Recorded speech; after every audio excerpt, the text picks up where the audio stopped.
Buddy, take it away. All right, well, good to see y'all. Hopefully y'all enjoyed a break from the Tigers this past week, but we're ready to get back at it. It's good to get back going.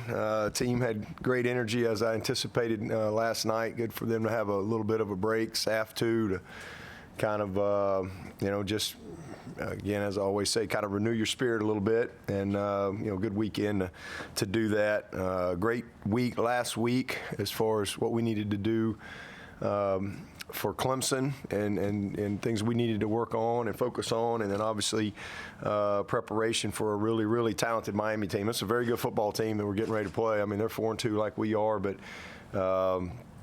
this is a really, really good team, loaded all across the board on both sides of the ball. Excellent quarterback, can make all the throws. He's very experienced. They got 3 great backs, not good backs. I think all 3 are elite. Outstanding receiver core, very similar to the Florida State group that we saw as far as just, a bunch of playmakers. Got some size, they got speed, they got quickness. We pretty much the guys we saw last year, so we're a little bit familiar with them, although they didn't have their quarterback last year. So that was obviously the difference in the game for them. They didn't have him. And really good up front, big, well coached, do a great job, just technically, fundamentally, understand their scheme. And then defensively, they got a ton of depth and a ton of experience. Guys that played a lot of football. Pretty much all the guys in the secondary are back except for 22 who's a transfer in. Had a linebacker that's come in. He's a very good player, 51. But, other than that, they've just kind of added to what they had last year. A very deep group up front, rotate a lot of guys, athletic, just again, top to bottom, a really good football team. And, they've obviously had, 2 tough games that have gone against them, but this is a team that can beat anybody in the country. I think just kind of like we are. I think we're a team that can play with anybody in the country and can beat anybody, but we can also lose to anybody. That's kind of where we are in college football right now, and you got to play well. So that'll be the case for us. We got to go down and we got to play well and to give ourselves a chance to win this game. But a great opportunity for us, and I'm sure it'll be a great environment and a great matchup down in Miami at 8 o'clock. I'm looking forward to getting back at it. Coach, obviously a bye is a great time to heal up physically, but from a mental standpoint for the players, how important is it to be able to kind of reset and take a breath? It's big. I mean, most people don't really realize what all these guys do. I mean, I think a lot of times we forget that these are human beings and that they're not robots. They're not a part of a Madden game. I mean, these are real people and they're students. I mean, there's a lot going on, for these guys academically. They're young people, socially, you name it. They've been grinding, for all summer, and then you go through all camp, and now you got 6 weeks, and you got performance and expectations and all these. That's a lot on these guys. It's a lot on anybody. So it's great for them to be able to just kind of get a break. And again, I thought they did a great job last week, and we've created a little bit of momentum these last couple ball games, and that's something that we certainly hope to be able to continue.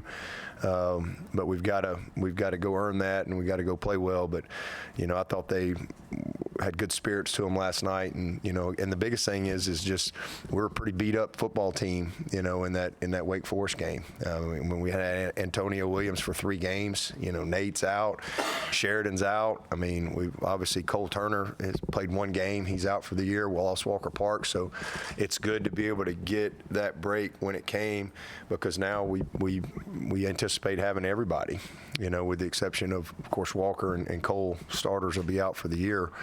So I think mentally and physically, we're probably in as good a spot as we've been, since the beginning of the season.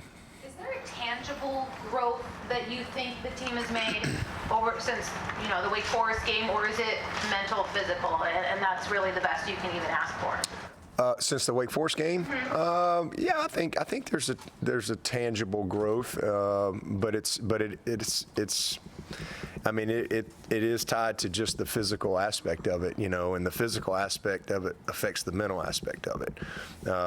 Certainly we've done some things, within our practice and within our meetings that and not just football stuff, but just what we do. Like we had community service last Tuesday, and I think that's a tangible thing that you can see when you see guys serving. So I think that's a part of growth, but I think the biggest piece of it is just the physical aspect and how that impacts you mentally.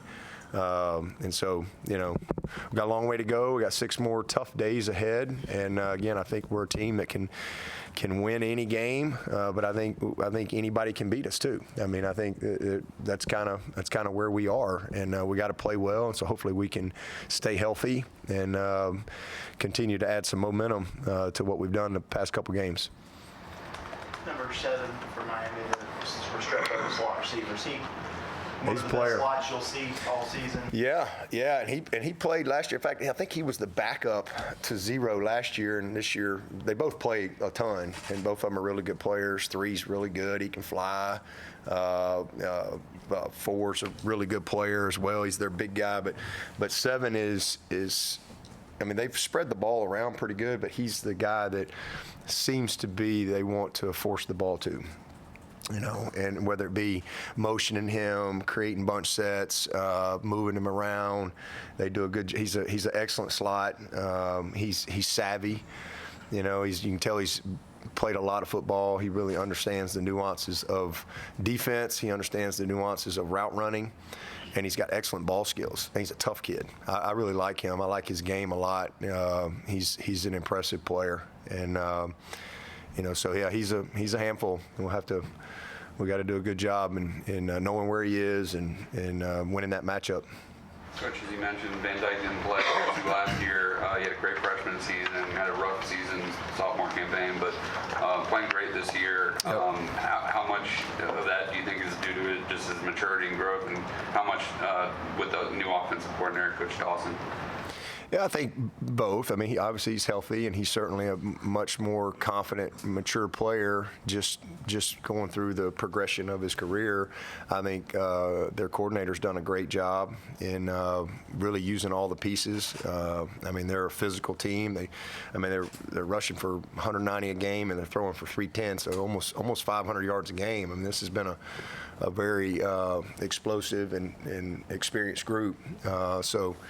But it starts with him. I mean, he understands, their system, where to go with the ball. He's not a guy that you think of as far as going to break long runs, but he can create. He's athletic enough to extend plays, and then he can make all the throws. I mean, he can rip the seams apart. He can throw it on the outside. They do a lot of screens, a lot of screen game. He's got a good feel for those plays and setting those up. So he's a good football player. Big kid, and we got to try to affect him. That's just what it comes down to.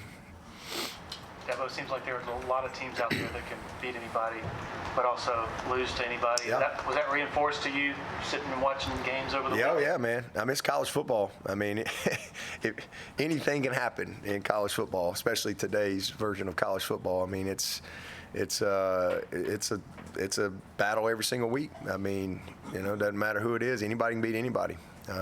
Truly. I mean, there's not many teams that can just show up. So, and we're a team, like I said. I mean, we're a couple plays from being undefeated, and that's just a fact. We've played really well for the most part throughout the year in the things that you have to do to win games, whether it be physicality, toughness, belief, attitude, discipline, those type of things, being able to win in the line of scrimmage, running and stopping the run. We've done a really good job in those areas. Third down, we've been a really good third down team all year. But we've had a couple of tough breaks, and we've played good teams, and they've made one more play than we have. But I really think this team, based on how they play, can play with anybody. But we're not a team that can just show up and not play well. We don't have to play perfect, but we got to play well to win games against the teams that we play. This is a really good league. Everybody we play, I think, has a chance to win every single week, and I think you see that across the country. Really all over, and so. You got to show up, got to be ready, and then at Clemson, we're going to get everybody's best shot. You just know that. It just comes with being the Tigers. It doesn't matter if the team's 1-6 or undefeated, or it's a noon game or a night game. When the Tigers come to town, you're going to whatever juice they got, you're going to get it, and that just comes with who we are here at Clemson. So you got to be ready for that. You mentioned Antonio, Nate, and Sheridan. What did all three of those guys kind of get done or do from the last game to this, where you feel so good about them? They just healed. We just wrapped them in bubble wrap, and now those guys. Well, Nate's been grinding for a couple. Did he miss 2 games? He missed 2 games. So he's just been grinding through his rehab and doing what he needs to do. And he was really close against Wake, but couldn't quite go like he wanted to. Same thing with Antonio. So just time. And just continuing through the rehab process. Our doctors and all them have done a great job. And then Sherry was just a really weird situation. And so we've gotten all the tests back and all that stuff all checked out. Good for him. I don't care how good the high school program was. College football is completely different. You guys have gotten production from some young freshmen on your team this year. How valuable was that break for them? Thinking of there's so many guys right now that are producing. Have you seen kind of a reset, a refresh, or even just a breath of fresh air for them? Yes, and that's so true. It's a huge change. Again, and we've had a lot. Ever since I've been a head coach, we've had a lot of freshmen that have had a lot of success for us. We've had freshmen start at just about every position on our roster, maybe every position. But it is a toll. When you're talking about the tutorial program, Triple E, the requirements there from a study hall, the way our provost is run here, the provost runs our academics and the requirements there. It's a lot on these guys. That's why we, one of the top in the country when it comes to graduation and academics from a football standpoint. The training, they're over here at 6 in the morning training, getting their workouts in. It's class, it's treatment, it's prep, it's meetings, it's practice, it's post-practice. It's study hall. It's a lot, and you're away from home. And then sometimes it's injury, or maybe you're having a great freshman year and that's great, but man, that can be overwhelming too. Or you're a guy that's redshirt and not playing, and that's overwhelming too, because it's the first time you really. You're like a man without a country, right? These kids have never really been in that situation. So it's a lot on them mentally. And that's why we really pour a lot of resources into these guys and try to really stay connected to them and help them and identify guys that need, we got to make sure we keep our arms around them because it's a lot. It's a lot. So I think the break is good for everyone. But especially those guys, maybe it's a chance to get home or just catch their breath and just break the monotony of what you're doing and maybe take a look at the big picture and evaluate where you are and then reset. Coach, was Robert was again last Yeah, he's back. Yeah. So it's good to see him back out there because, again, I hadn't seen him kick a field goal in a few weeks. So he's back out, and he actually started last Wednesday, I think. Was the first time they started letting him kick again, field goals. So good to see him back out there, and hopefully we'll be able to create a little competition there and have a little more confidence moving forward. Coach, you played a night game down there at Hard Rock last January. How much does having a little familiarity with the environment help? I think it's good. I got something in my contact. I don't know what it is. I think it's good for the guys that have been there. I mean, it's fun to be able to play in a pro stadium. I think guys always enjoy that. It's always a little different with the way the numbers are, and kind of from an alignment standpoint. But I think anytime you've been somewhere, there's definitely a positive to it. But we got a lot of guys that haven't been there. But I think anytime you can go down there, it's a beautiful place. It's a fun environment. But again, anytime you can play in a pro stadium, I think it's something that the guys, they see the Dolphins playing all the time, and it's just like when we go up to Charlotte and we get a chance to play in that stadium. It's just a neat. It's a neat environment. Going to Atlanta last year. Those are just, again, these are young people that have dreamed of playing college football, and a lot of them dream of playing pro football, and now you're getting a chance to do something that you love to do, and you're getting to do it. You're getting to get on a plane and fly and stay at a nice hotel, and not everybody gets to do that across college football. So we're really blessed here at Clemson, and then you get the chance to play in this pro stadium where a lot of the best of the best play. So I think it's something that they all look forward to. But we're going to play well on the road. Obviously, we got a couple road games coming up, and we're going to have to play well to have the type of finish that we want to have. I guess speaking of Miami, Khalil Barnes is one of the guys that went down with you guys during bowl prep. What kind of tangible difference do you feel like that made for him in terms of his progression from that to the spring to where he is now? We had with Shelton, Khalil, Ian. Burley. We had a few go down there, and I just think it maybe accelerated their familiarity with the team, and just being able to just be around some practice tempo and things like that was good for them. They were limited a little bit in what they couldn't do, but regardless of had he come in for the bowl prep or not, it wouldn't have made any difference. He's a baller. He could have showed up in June and he'd have been just fine. Like Tyler Brown. He wasn't here in January, so I think it helps some guys, and some guys, regardless of whether they come in January or June, they're going to need a little more time to get ready. What is it about him as a football player? Is it just football IQ, or is it just something about his work ethic? What is it allows? Well, first of all, physically he's gifted. I mean, he's not an immature body, physical body. I mean, he's physically pretty mature kid. That helps him for his position, and then it's definitely his football IQ. He's very smart. He understands the game. He came in here with a great foundation. He processes things well. He could really play three positions for us, and there's not many guys that come in right away that can do that. And so that's what makes him unique. And then it's the things you can't see. You can see him run and jump and all that, but it's just who he is as a person. It's how he thinks. It's his heart. It's how he prepares.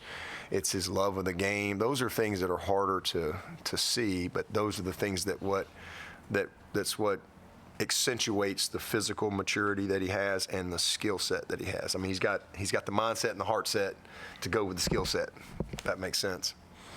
This past weekend was a fun one to watch, college football. And wow. Got teams blowing 29-point leads and just crazy stuff everywhere. As you're watching film, is there maybe more parity across the game than you've seen in the past? Probably. I mean, I can't really quantify that in my mind. I mean, I think it's like I don't know what the word I'm looking for. Recent memory bias. I don't know what that. It's just kind of. There you go. It's just kind of what's happening right now. It's kind of fresh on your mind. But I mean, I think college football's always been really competitive. I mean, as long as I've been in it, 13 years at Alabama. I mean, every single week. I mean, it was a battle every week. And then all my years here, it's every week. It's a battle, and I've never felt like we couldn't win, ever. But I've also always had respect for every single opponent. But I think it just kind of ebbs and flows and goes in cycles. But it seems that way. I don't really know how to quantify that, but it seems like, for whatever reason, this is a year where it's just really, really competitive, and across the board, everybody seems to have good players and good coaches, and it plays out on Saturday. I mean, there's a lot of good games, a lot of crazy games, a lot of crazy stuff has happened this year in college football, whether it be coaching or players or whatever. I mean, just crazy stuff. Penalties. I mean, the West Virginia-Houston game, you got to be kidding me. I mean, insane. I mean, just crazy. But that's college football. How much did you get to watch this past week? Yeah, I watched it. That's all I did. I mean, that's what I was saying last night. I mean, like we're a crazy sick profession. You know, like who does that, right? You get a weekend off, and what do? You do your job. All you know, I was making it'd be like the accountant who goes and watches everybody prepare tax returns all weekend on his off weekend, right? Like who does that? But I think that's what drives all of us in college football. I mean, you know, we're all a little crazy. We love it. We love the competition. I just like learning. I learn so much, you know, watching other people, whether it be, you know, plays, you know, how, you know, how things are managed, clock management, whatever. I learn a lot, you know, from watching other people and just how they respond. So it's fun. I mean, but it's unique that way. I think as players and coaches that, you know, we love it. Love to watch it. I like being a part of it more, but it's fun to be able to watch others too. Coach, you've always placed a big emphasis on middle age. I watched Notre Dame Pitt too, Tim. I mean Southern Cal, not Pitt. Louisville Pitt, Notre Dame Southern Cal. Watch that one too. And here you go. Here's probably the best player in the country, right? I mean, that kid is. I mean, he's probably going to be the first pick in the draft, or you know, one of the top couple. And I don't know how many turnovers they have, and but there's no greater equalizer, right, than that ball, than turnovers. So you know, it's crazy things can happen. They certainly can, but saw a lot of good games. You emphasize the middle eight. It's probably even more important on the road. Just looking back on the first half of the season, self-scouting, how do you think you've done there? When we've won the middle eight, we're undefeated. So with the two we lost, we didn't win the middle eight. So I mean, but all the other indicators of winning we've done, and I mean, you name it, across the board, except for one thing, and that's turnover margin. And when we win the turnover margin around here, we're about 98% or something like that, 96, 98% winning. And when we lose it, like last week, we still can win, but we only win about 60-something% of the time, which is really good for losing the turnover margin. If you look at most people losing the turnover margin, they're probably down in the 40s or less. You took on some of your fan base last night, apparently, on your radio show, and how does that make you feel when you look at your overall success? Yet this year, you're not meeting those numbers of in terms of the records of previous years, and you got some people complaining publicly about it. Does that change your feeling about the fan base? Do you feel like you're opening yourself up for criticism from them by calling them out for not being satisfied at 4-2, and maybe being somewhat spoiled by all the success you've had over the last 10 years? I don't think anybody's satisfied at being 4-2. We're never satisfied. I mean, it's just kind of where we are, but I assume you're talking about the guy who called in and was, complaining about whoever he works with. And I just, I guess nobody has a sense of humor anymore around here. But that's just kind of the world we live in. But no, our fans are awesome. I mean, 98.5% of our fans are amazing. I mean, I've been here it's my 21st year. So, I mean, literally 98.5% are amazing. But we got 1.5% that they're with you win or win. And, and so I was trying to, I don't even know who I was talking to, pep him up a little bit. A little adversity in this world is sometimes good, because for a couple reasons. I think sometimes you can win so much you lose appreciation for the blessing. That's just a reality. And it's hard to win. It's freaking hard to win. And to win consistently is almost impossible. So people don't understand that. I can't help them. But I just made the comment of, a little adversity along the way. The one, you hate it, but the one positive is it makes you grow. But you also learn kind of who's with you. And that's a good thing. That's good. So I love our fans. I think we got Again, 98.5% of them are amazing. But the other 1.5%, they create a lot of the problems. They're part of the problem, not part of the solution. But that's everywhere. You always have. I mean, that's what social media does. It's a loud voice for a minority of people that want to complain about something. And criticism. It's my 21st year here, okay? 13 years at Alabama, I've had plenty of criticism, and as long as I'm doing this, I'll continue to get criticism. I've been married for 29, going on 30 years. I've had plenty of criticism along my way. So it's just kind of part of it. I know what's real and what's not real, but, I think if anybody doesn't believe in us after what they've been able to witness the last 15 years, they never believed anyway, so it doesn't matter to me. Coach, having Antonio Williams back, Tyler's done a great job with Antonio out, but how much more can he stretch the field and, both horizontally and vertically, and potentially having both he and Tyler on the field at the same time? Yeah, he's a great player. This kid's freshman All-American last year, earned that. Tyler's on his way to doing that. So back-to-back years, I think we've had two really good guys that have come in here, and then Bo's having a great year as well. Probably his best year, his healthiest year for sure. And so I think we're in a good spot, man. And then obviously Troy and what he's been able to do a few of these games and gaining his confidence has been awesome. So I think our group is coming together, but it doesn't make us worse getting Zero back. That is for sure. He's a weapon, and he's confident, and it's just good to see him running around and being able to get back out there and do what he loves to do. And no doubt he's a difference maker for us. I think Cade's at 151 straight passes without an interception. Just what have you seen from him in terms of avoiding those type of plays? Why do you say stuff like that? It's not the game notes. Chapel, that is not. You may see that in the game notes, but you don't ever quack. You don't say that. You never say that. That's like you got a no-hitter in the 6th inning, right? You don't. It's just you just leave it alone. I'm gonna pretend I didn't hear what you said. Come on, Chapel. It's.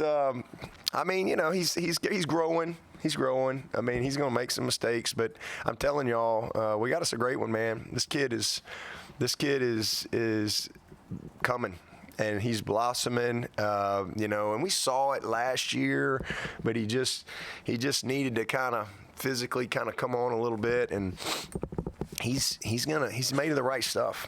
And I just think that he's got a lot of good football ahead this year and a couple years after this. This kid's going to be a great winner throughout his Clemson career, and we're just starting to see the type of foundation and growth that he really needs, I think, to go to the highest level for him. But I'm proud of him. He's had a couple tough breaks that haven't really been his fault, kind of gone against him, and he's made a couple of really dumb plays too. But he learns and he gets better, and this kid competes his butt off. I don't think I've ever been around a guy that loves to practice like him. He loves to practice, he loves to study, he loves to play the game, and when you're talented like him with the work ethic that you have, that's a pretty good combination that I think drives you toward greatness. And so he's on the right track, and he'll have some ebbs and flows, and he'll make some mistakes along the way. I'm sure eventually thanks to you, Chapel, he'll throw an interception somewhere along the way. Maybe it's 2 years from now, but it'll happen. And but he's a kid that really cares, and he's just going to keep getting better. We're really lucky to have him. I'm proud of him. And the kid we don't even talk about right now, CV. We're redshirting him, and he's kind of over in the crock pot. But this is a really good, young, talented player too. So I like where we are at that position. What's the pecking order at right guard right now? Mitchell and Harris, battling over there, and they'll both play. I don't see a situation where they don't both play. We'll see who runs out there first. We've got a long week ahead from a practice standpoint, but excited about what Mitchell's done, and you know, he didn't play his best game.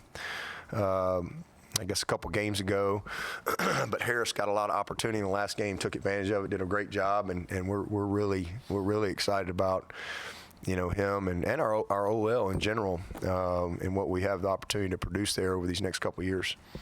Coach, I guess we could call this the Radakovich Bowl. Are you looking forward to seeing Dan again? And what do you think about what he's done so far with their athletics and trying to replicate what he did here at Clemson? He's re-energized them. I mean, listen, Mario's done an amazing job, and I don't want to minimize that at all, because he's a great recruiter and a great coach, and he brings a lot of toughness, and you see that in his team. But any head coach will tell you the support that you have from the top down, and having somebody who knows how to generate that support is important. It's critical. And D-Rad, he's awesome.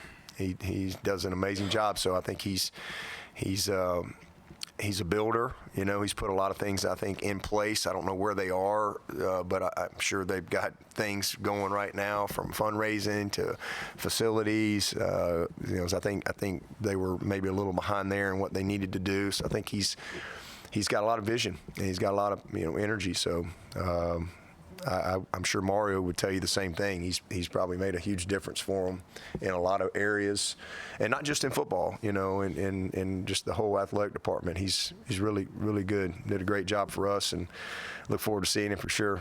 He and Marcy. There's a Senate hearing going on right now about NIL in Washington. There's a what? A Senate hearing going on about NIL right now in Washington.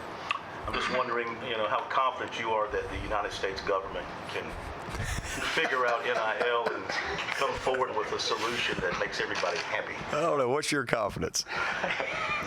Zero? I'm gonna have a little more than that. I'm a glass half full kind of guy. So I don't know. I mean, I have no idea. I know we got a lot going on in the world. I would say my hope is more than zero, but I appreciate your half-empty perspective. I'm half full, so we'll just go from there. But I have no idea. I didn't know there was a hearing, but we got a lot going on in the world. But I'm sure they'll figure it out. Dabo, I've been hanging out with some of the parents after the Tiger Walk and being able to witness their camaraderie. I got to know KJ's mom last year a little bit and understand that she was the team mom, now Lori.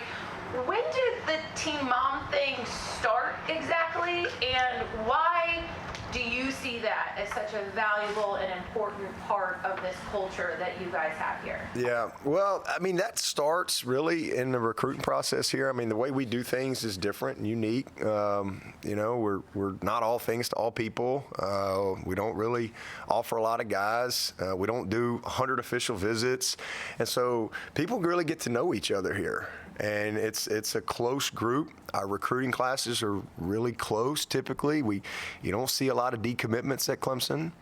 You know, it's a rare thing. We had a little rough patch with COVID there, but you know, that's, you know, kind of, we weren't able to really do things the way we do things. But and so through that process, relationships develop. You know, and not only just with the staff and the players, but the families. It's a huge part, and it's a welcome thing here. I mean, our families are here all the time. They come to practice. They will come, and sometimes they'll come in on a Wednesday night dinner with us. But, you know, I don't know when it started. It's something we've done for a long. I just think we've gotten better at it. We've gotten more, you know, over the years. Like, we have a parent newsletter. We have a parent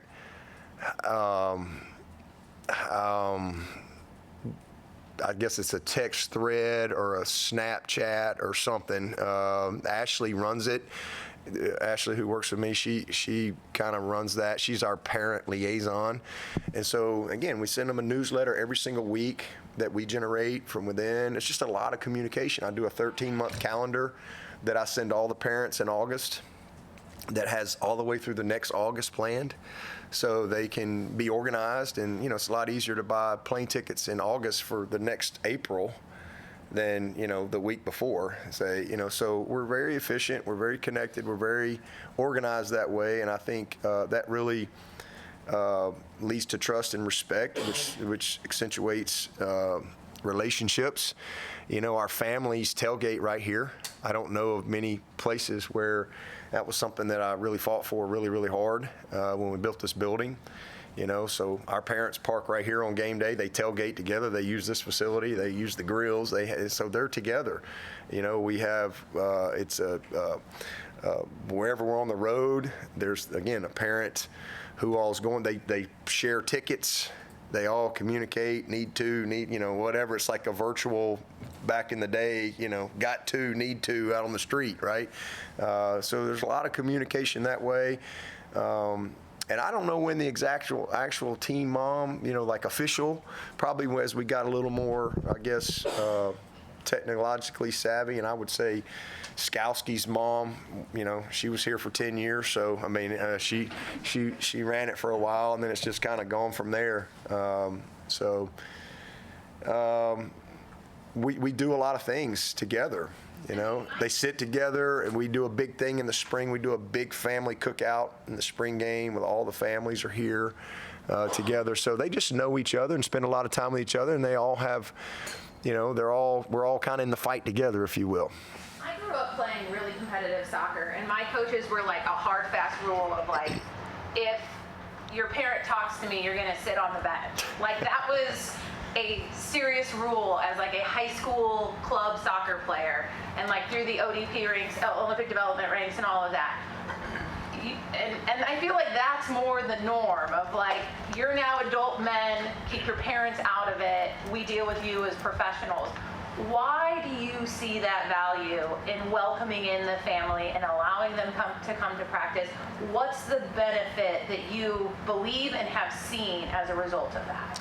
I mean, we are a relationship, purpose-driven program. I mean, we're not transactional place. This is a relationship place, and you can't have a relationship with someone if you don't talk to them. And so, you know, it's just always been how it's that way with our staff. I mean, our families are here all the time. Our kids are here all the time. I just welcome that. And I think being a parent, you know, a dad, and being an assistant coach, I mean, you know, I know it's not that way everywhere where your wife is welcome to come or your kids are welcome and invited. It's just not that way at a lot of workplaces. But I always wanted it to be that way. From the day I got this job, I mean, I've tried to make it a priority to, yes, win, but, you know, win in a way that we don't, you know, sacrifice our families. And I said early on, I don't know if we can do it, but if we can't, then I can do something else. But it's just how I felt like we should do it, and that's the greatest thing about how we've won is that, you know, and that's why we haven't had lots of turnover around here. You know, people love it here. People know they're valued. It is family, and it's connected. You know, wives, kids. It's a hard profession, you know, because there's obviously a ton of scrutiny and criticism, and that's all part of it. And, you know, people are affected by that. Families are affected. So there's strength in community, and as opposed to isolation. And so we have community here.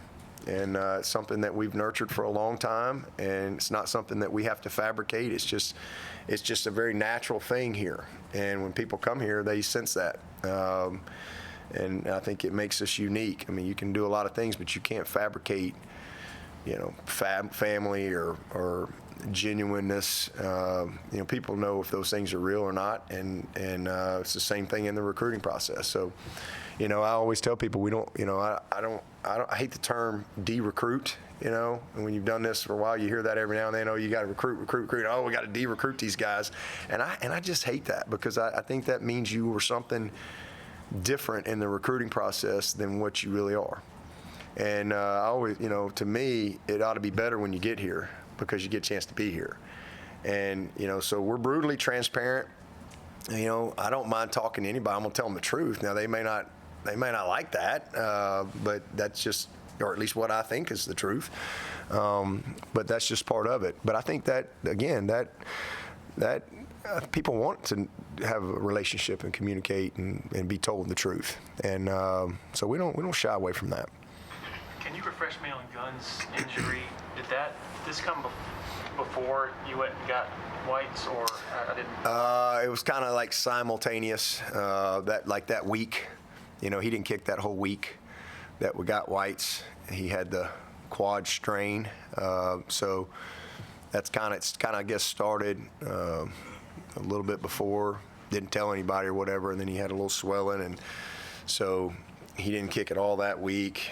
And just on game day, was at Florida State. Just kicked on game day, kicked off, and then he didn't kick Syracuse, didn't kick Wake Forest all during the week. So he's been, working on that quad strain, and so last week they cut him loose, from just get back out there and start getting some practice reps and things like that. As far as the swelling in his thigh going down. I guess speaking of family, I think I heard a story that Daniel High once that Will, your son, was the emergency snapper, and he snapped to Drew, had to hold it, and that made you as nervous as all get out. Yeah, I was going to throw up. Almost threw up. It was at Greenwood. No, wait a minute. It was at 96. It was at 96. And I'm like, I couldn't believe what I was watching. And they're back, 96, they're undefeated. They're backed up on like the 10. And I don't remember who the snapper was, but apparently I didn't even know Will was the backup snapper. I just went, what is going on? And I was telling Kyle, I'm like, oh my God, Will is snapping. And I'm just like, I've never seen him snap. I don't know he can snap. And it was kind of a windy, rainy night, and he's got to go snap from the 10-yard line. But he threw a strike to the punt. He had to snap on punt team. And then he snapped on field goal and all that the rest of the night because I can't remember who might have been Brody. Brody might have been the snapper, but somebody got hurt. But yeah, I had no idea he was the backup snapper until that night. How do you separate that even now? Like, the play's out there and he has the hold, and you're not. Yeah, it's so different for me here. It's just, a part of the game. I don't even, and I see the preparation. I just like any other player, it's just different. But when you're removed as a parent, you're just sitting up there and you're going, oh boy, I had no idea. But thankfully it was a good snap, good enough to get it off anyway. I think Clay said it. You guys played 1-1 basketball now. That Yeah, he's full of crap too. Yeah. That was a good interview till that moment. He would win a few, but I'm gonna win my share too. So I did beat him in pickleball this weekend. Apparently this pickleball is a thing. So I'm learning how to. Been worked on that a little this weekend. That was fun. Got a good sweat in. Coach, maybe one of the most overlooked aspects of what's happened in the first 6 games is your defense. Yeah. Ross, the fifth in the country. nationally, fifth in the country. So what do you want to see them to do second? Be one. I want to see them go from 5th to 1. I think we're capable of being really good. We've done a lot of good things. So and it's kind of unique our open date because we kind of literally have like a halfway point, right? So what did we do good in the first half? And I guess we won the first part of the middle eight, the first 4, if you will, because we kind of get a little momentum going into halftime. So hopefully we can have good momentum coming out of halftime. But we did a lot of good things in the first half. A lot of good things. We really good third down team on both sides of the ball. We outgained every opponent that we've played. I think a huge positive is we've been in position to win every game. Sometimes you look at these records and you got some losses and you really weren't in position to win, right? We've been in position to win every game. Third down has been really good. I think we've got playmakers and depth emerging all over the team. I'm super excited about that. I think Swanson has been incredibly consistent. Nobody really talks about him. He's had a heck of a first half. That kid has really been steady and just really has playing with a lot of confidence. I think we've protected our quarterback well. And then again, we're a top 10 defense. So I think we've done a lot of good things. But going into the second half, what have we not done well? Well, we've not been a good red zone O or D as far as touchdowns, right? But if you go back to the Wake Forest game, and that was kind of the challenge, that's like, we got to get better here.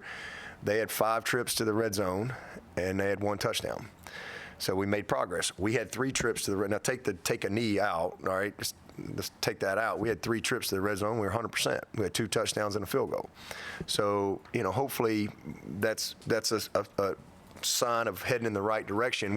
We're going to chase red zone for after what happened in those first couple of games, we could go 100% the rest of the way, and we're still going to suck in the red zone at the end of the year, because you just chase that for the rest of the year. It's just a disappointing part of it, but we can start kind of where we are, and we can improve there. So that's an area we got to get better, for sure, and hopefully that's a sign of what we've been able to do. And then we got to consistently play a little more complementary football. Because obviously the turnover margin has been the biggest issue that we've had. So that's an area that hopefully will improve going into the second half as well. And I think if we can, just be even, we're going to be a tough team to beat, because the guys are playing the way you need to play to win games. And so there's a lot of things to be encouraged about, a lot of positives, but certainly a lot of things that we got to improve on. We got to create a little more field goal consistency, but we've made 2 out of the last 3. And the one miss was a good, well hit, 51 or 2 yarder. So we're just halfway there. A lot of room for improvement. Again, accentuate the things that we've done well, continue to do those things well. And if we can improve in some of these areas where we need to, I think offensively, we did not play well in the last game. Just too inconsistent, too many plays of 8 and 9 guys doing their job, not 11. But we really played well against, Duke and Charleston Southern and Florida Atlantic. We put a good little run together, Florida Atlantic, Florida State, Syracuse. Offensively, we kind of had a little momentum, and I thought we took a step back against Wake. So we got to get back on track there. We can run the ball. We can stop the run. So there's a lot of things that are good. But a lot of work to do here in the second half if we're going to have the type of finish that we want to have. And we got a bunch of great opponents that we got to play.